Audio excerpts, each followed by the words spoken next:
So I just wanted to touch briefly on this idea of the body, right? The physiological component in all of this. And the ancient Greeks were big on the connection between body, mind, and spirit. And I think a lot of modern people are very disconnected from this very important aspect of our reality. It's that body, mind, spirit connection is critical. And if one thing is out of balance or broken, then it throws everything off. And so there is this physiological body component to all of this that is really important. And I've been aware of it, in terms of exercising and eating correctly and those kinds of things. But there is another aspect to it of how we're wired, sort of hardwired from an early age. Some people even believe by the time you're 2, if you haven't had certain things like receiving, regular affection, regular attention, regular care, that kind of stuff as an infant,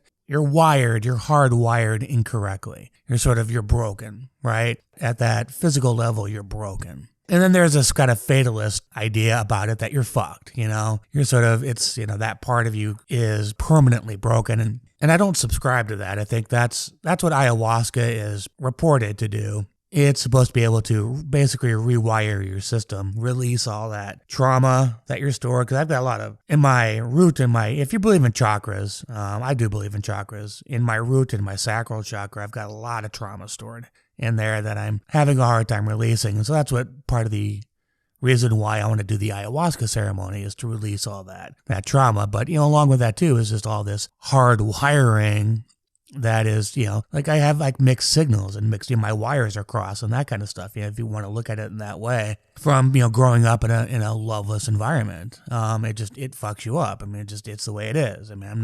This isn't like, a fish for attention or sympathy. I'm just telling it like it is. And a lot of people grow up this way. And so it's one of the reasons why, again, we have such a broken society. So I just, to address this physical component is a very important thing to do. Eat right, exercise is part of it. Daily meditation practice, really, it helps. I could get off the daily part sometimes. I really got to get more consistent about the daily meditation. But, and then again, healing medicine that actually not a patch, not a pharmaceutical patch.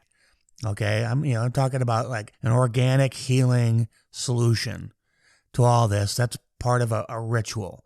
That's part of a ceremony designed to heal, and then in that process, rewire your broken system. So I'm paying more attention to this, and hopefully this will help others to start to pay more attention to this as well. The body component and the body, mind, spirit trilogy, or not trilogy, but triumvirate. Yeah, the trilogy of might be kind of a good trilogy, somebody to do someday. But anyway, so, that important component in the body, mind, spirit connection. Hopefully people are finding this is all kind of off the cuff, this kind of stuff. And so I've got a podcast coming up. I'm actually going to be interviewing Amber's Alerts for those of you who are familiar with Amber. I think it'll be good. I think it'll be really good. And that'll be this Sunday. That'll be the next episode of Reflections. And I got... I'm hoping to interview to get a chatter's perspective on things. Daria, a lot of you know Daria or Darla, and then somebody that I'm sure it's going to probably piss some people off. I've got an interview with Coach Eli coming up. I'm actually going to sit down with him tomorrow, and I'll be releasing that on the 14th. So anyway, just kind of look for some of that coming up here, guys. Appreciate all your support. I hope people find this stuff helpful. This is all about just trying to give back and help people while I'm trying to help myself. Have a good day, guys.